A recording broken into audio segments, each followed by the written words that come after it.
Lalakdown na ang Batasang Pambansa Complex simula July 23 bilang panghuling paghahanda para sa State of the Nation Address o SONA ni Pangulong Ferdinand Marcos Jr.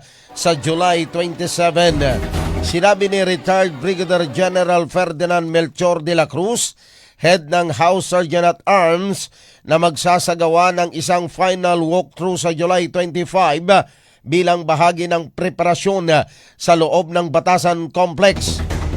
Ongoing din ang koordinasyon sa Philippine National Police at iba pang law enforcement agencies upang matiyak ang seguridad sa panahon ng SONA.